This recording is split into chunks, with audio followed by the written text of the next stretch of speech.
After you have your cords mounted, we're going to take 2 cords, so a total of 4 strands. Take the left strand over the top. So we're making like a number 4.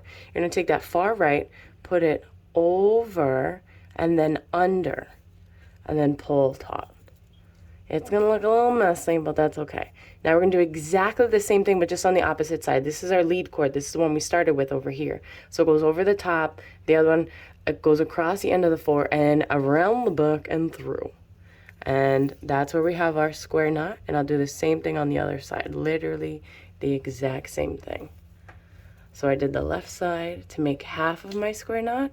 Now I'm continuing with my lead cord over the top and through. And now I completed my square knot. Now I'm going to connect the 2 together. So I'm going to take the 2 cords of those square knots I just made that are closest to each other, and I'm going to do the same thing. Create that square knot. Create that number 4, and you can put it as close as you want or as far away as you want, so you can make that connection. And play around, and then we'll reconnect down and throughout the whole thing.